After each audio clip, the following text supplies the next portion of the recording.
Welcome back to our MikroTik tutorial series. Have you ever wondered how packets travel across different networks, or how routers decide the best path to reach a destination? Let's explore the essentials of MikroTik routing and discover how to guide network traffic efficiently.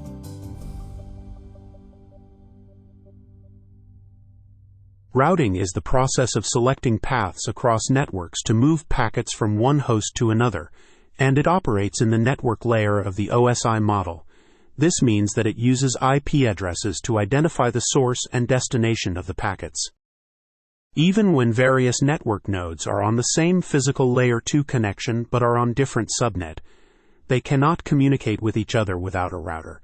This is because each computer in a subnet only recognizes other computers within the same subnet, as defined by the subnet mask. In a network, each data packet has a specific destination address, similar to how each device on the network has its own unique IP address. When a device sends data, it doesn't directly reach out to devices on different subnets. Instead, this data first reaches a router. The router plays a crucial role in directing traffic in the network. It examines the destination address of each data packet and then uses its routing table to determine the best path to forward the packet to its destination. Let's set up two different private networks on a single MikroTik router.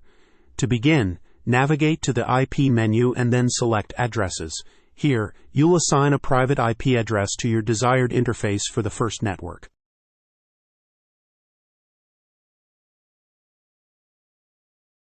Next, let's create a second private network on a different interface. Go back to the Addresses menu and assign a different private IP address to another interface. Now let's look at how routing between these networks is managed. Head over to the IP routes menu. By default, when you assign an IP address to an interface, thereby creating a network, a dynamic route is automatically added to the router's routing table. These automatically generated routes enable devices on each network to communicate with each other. In the routing table, you'll see flags next to each route. D stands for dynamic, indicating the route was automatically created by the router. A signifies that the route is active and in use, and C indicates that the route is connected directly to one of the router's interfaces.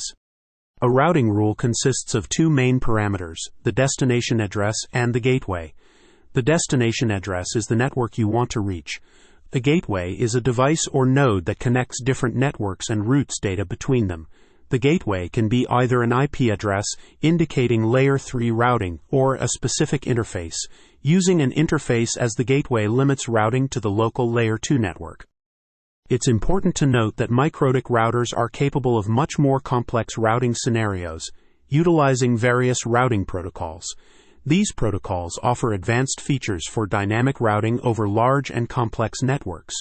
However, diving into these advanced routing protocols is beyond the scope of this introductory video and will be covered in higher-level MikroTik tutorials.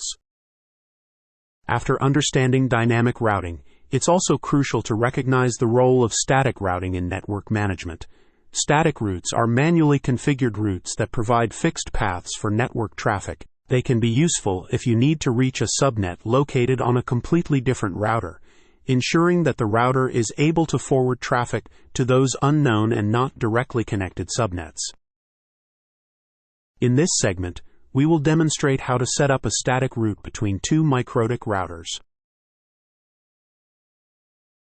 Let's begin with router 1.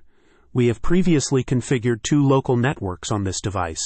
Now we'll assign an IP address to the interface that will connect to router 2. In our scenario, this is Ether 2.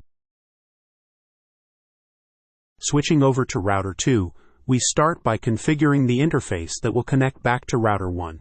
In this case, it is also Ether 2, and it will be assigned an IP address in the same subnet as router 1.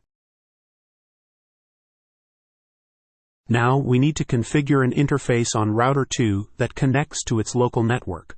Assign an IP address to this local interface.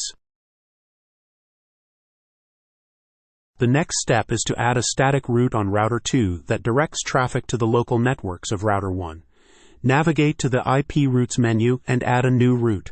For the destination address, enter the subnet of router 1's local network. For the gateway, input the IP address of router 1's interface, Ether2, which is connected to router 2. We will repeat this process for both local networks configured on router 1 to ensure complete inter-network connectivity. With router 2 configured, let's verify our setup. Test the connectivity by pinging the IP address on router 1's local network from router 2. A successful ping indicates that the static route has been correctly established and is operational. Finally, to enable communication from the local network of router 1 to the local network of router 2, we need to add a static route on router 1.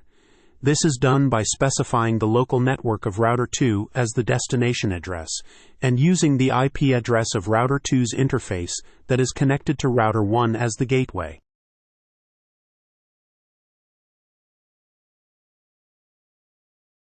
Moving on to another important topic, let's discuss the default gateway. A default gateway is a special type of route in a router's configuration that directs where to forward all the traffic that does not match any other specific route. To define a default gateway, we use all zeros as the network destination in the route, representing any IP address.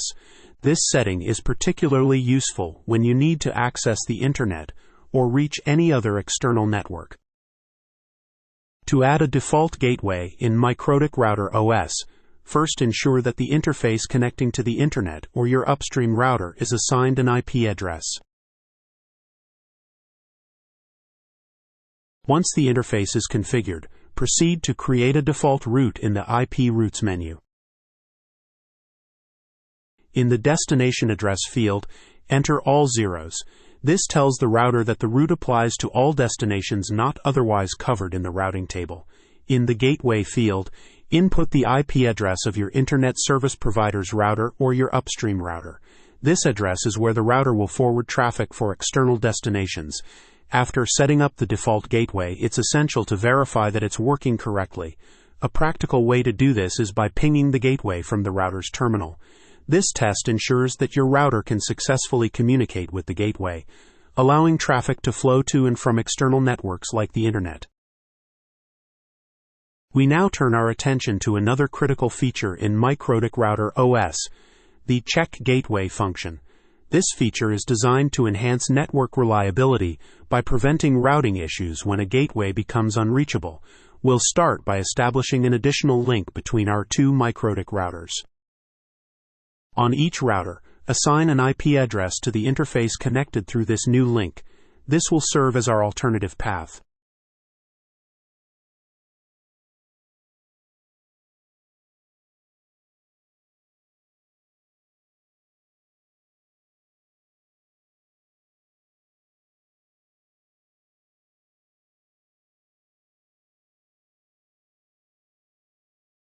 On router 1, configure a new IP route leading to router 2's local network.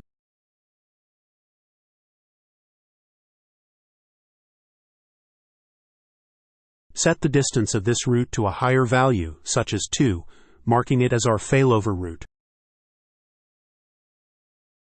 Our primary route remains with a lower distance, indicating that the router should prioritize this route over others.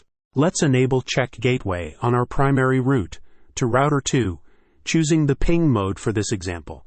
This will have router 1 send ICMP echo requests to determine if the primary gateway is reachable. Before we proceed, there's another important note. MikroTik routers perform constant interface monitoring. If an interface's status changes to down, its routes are automatically deactivated. The router then defaults to any available alternative routes. Unlike interface monitoring, Check Gateway operates at a higher network layer, focusing on logical path availability rather than just the physical link status. For demonstration purposes, we will add a firewall rule on router 2 that blocks ping requests coming through the primary link. This action will simulate a network failure while leaving the physical link status unaffected.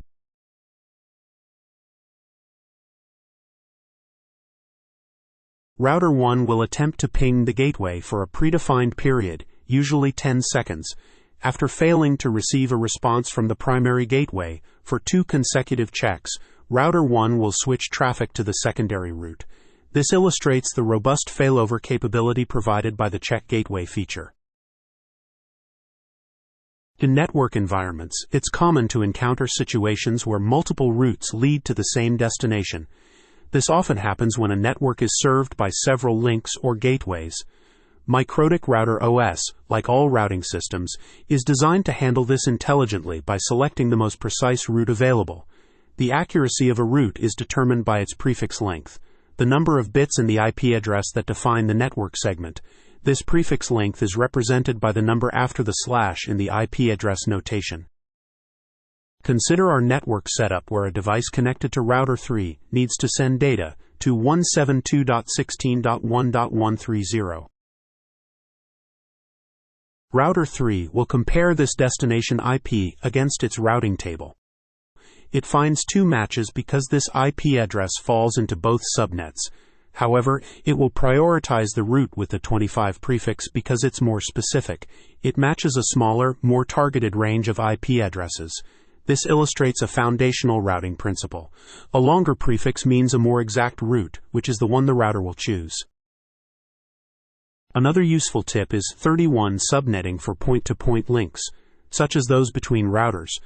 The 31 subnet is specifically designed to support exactly two hosts. This approach maximizes your network's IP efficiency. Traditional 30 subnets waste two IPs for network and broadcast addresses, but with 31, both IPs are used by the devices on either end of the link, cutting out any waste.